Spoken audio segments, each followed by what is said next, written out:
Oi, meu nome é Larissa Kellner e hoje eu vou apresentar o Laboratório 2 da matéria de Eletricidade Aplicada sobre instalações elétricas. Esse laboratório pediu que a gente, a partir da planta da nossa casa,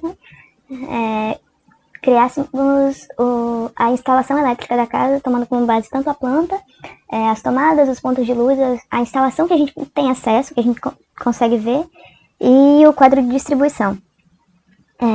A partir dessa planta e dessa simulação da instalação elétrica, nós deveríamos comparar o que existe na prática com o que deveria existir segundo a NBR 5410.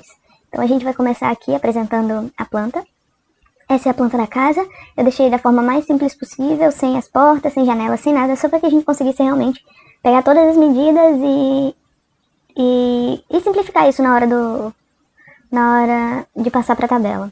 Logo em seguida eu coloquei aqui a foto dos disjuntores. A gente vai ter aqui 13 disjuntores DTM e um interruptor DR, que está sendo aplicado direto no circuito geral. Logo em seguida a gente tem aqui algumas das observações e das especificações do circuito que foram previstas, que estão previstas no quadro de distribuição.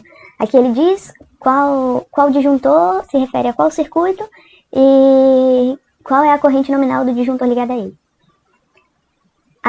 Além disso, a gente tem algumas observações que eu usei para elaborar melhor a aplicação dos eletrodutos. Seguindo aqui, a gente tem a aplicação com legenda dos pontos de luz e dos pontos de tomada, além dos interruptores da planta. Aqui a gente pode ver com alguns detalhes a mais, o quadro de distribuição, tomadas triplas, pontos de luz, interruptores triplos. A gente não vai ter nenhuma lâmpada three-way então nesse sentido foi bem simples de fazer. Nessa próxima imagem a gente vê a distribuição dos eletrodutos de acordo com os circuitos que estavam previstos no quadro de distribuição. Aqui a gente vai ter o diagrama unifilar, em que foram passados os fios em que eu passei os fios nos eletrodutos. A gente vê que as tomadas vão sempre receber um fase, um neutro e um terra. Os interruptores, eles recebem um fase e a quantidade de retornos que esse interruptor tem com relação às lâmpadas. Por exemplo, se forem 3 lâmpadas ligadas ao mesmo interruptor, então esse interruptor vai receber 3 retornos. Nessa tabela aqui, eu fiz uma discriminação de tudo que estava acontecendo, tanto na planta quanto no circuito, quanto no que deveria ser de acordo com a norma. Então, foi colocado aqui por cômodo, o perímetro, a área, e a partir disso eu calculei pela norma o que deveria ser a iluminação mínima e as tomadas de uso geral mínimos, o número mínimo de cada um. Como a gente pode ver aqui, no geral, os circuitos eles seguem bem o que está sendo pedido pela norma, com algumas poucas exceções. Vamos começar aqui pela cozinha, em que nós podemos observar que existem 4 pontos de tomada de uso geral de 100 VA, quando, pela norma, era necessário que os 3 primeiros pontos tivessem 600 VA e não 100. A área de serviço também tem uma inadequação quanto às tomadas de uso geral. Ela não tem nenhuma tomada de uso geral, quando era preciso que ela tivesse no mínimo 2, como prevê a norma, e as duas sendo de 600. Tanto o closet quanto o hall são cômodos que deveriam ter tomadas de uso geral, sendo no mínimo uma para o closet e 2 para o hall, e ambos não tem nenhuma. Além desses casos, a gente tem também o caso do quarto 3, quanto à potência de iluminação. Ele deveria ter no mínimo 3 pontos de luz, quando ele só tem um. Ele deveria ter o primeiro de 100 e os 2 seguintes de 60 VA, que segundo a norma são 60 VA para cada 4 metros a mais, além dos 6 primeiros, sendo 4 metros completos. E aqui a gente tem a discriminação das tomadas de uso específico, em cada um dos casos, em cada um dos cômodos. Aqui embaixo foi calculado o valor da potência total em 1 watts. A gente vê aqui que a potência de iluminação, ela teve o fator de potência usado como 1. O fator de potência das tomadas de uso geral foi de 0,8. E as tomadas de uso específico, como a potência usada para elas foi a potência retirada direto dos eletrodomésticos, então essa potência já veio em 1 watts. Então, somando tudo, a gente teve um total de 18.225 watts, que no caso é superior a 15.000 watts. Isso faz com que o sistema dessa casa seja um sistema trifásico.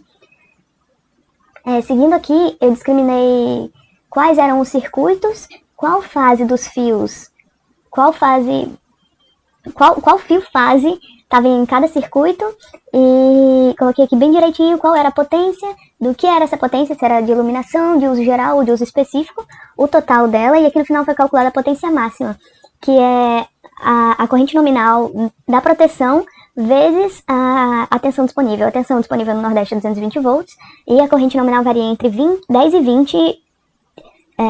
20 amperes, como está discriminado aqui do lado. Aqui eu coloquei só uma observação de que o fator de potência para a somada de uso geral foi de 0,8, para que fique mais fácil de se entender a conta que está aqui do lado. Considerando o total que a gente viu aqui como sendo a potência, eu dividi esse total por 3 e tentei deixar o mais equipotente possível entre as fases. Então agora a gente pode seguir, e aqui eu coloquei algumas observações algumas partes da NBR que estão em desacordo com o que existe no circuito real da casa. Um ponto que eu acho importante levantar é que, como a gente pode observar aqui, a gente vê que há uma mistura entre circuitos de iluminação e circuitos de tomada. Aqui a tomada está no circuito 6 e a iluminação também está no circuito 6. E isso também está discriminado nas tabelas, logo aqui embaixo. Porém, não é uma quebra da norma. A norma prevê que até 16 amperes isso pode acontecer, desde que não haja esse circuito em que ocorre essa mistura não seja o único circuito de tomada ou de iluminação para além desse próprio circuito. Então, como a gente pode ver, nenhuma corrente real ultrapassa os 16 amperes, e há outros circuitos, tanto só outros circuitos de tomada e de iluminação, que não sejam só esses circuitos em que há essa mistura entre iluminação e tomada. Então aqui eu especifiquei direitinho quais eram as condições em que esse caso não seria uma quebra da norma. Logo aqui embaixo, eu coloquei algumas outras partes das normas sobre como é feito a consideração para pontos de iluminação e pontos de tomada. E um último ponto que eu acho importante ser ressaltado é quanto ao quadro de distribuição. O quadro de distribuição dessa casa não fica no local de fácil acesso, fica no local alto e atrás de uma bancada. Então, ele não está de acordo com a norma nesse sentido, e apesar de ele estar muito próximo ao medidor, ele não está bem centralizado na casa, tornando assim a passagem dos eletrodutos mais complicada.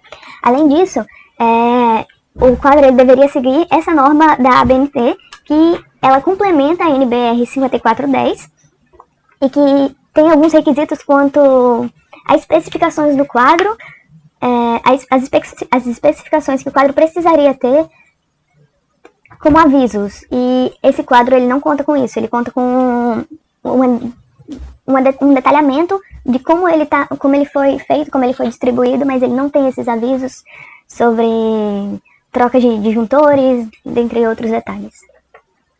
Logo em seguida a gente vê aqui o desenho do quadro de distribuição.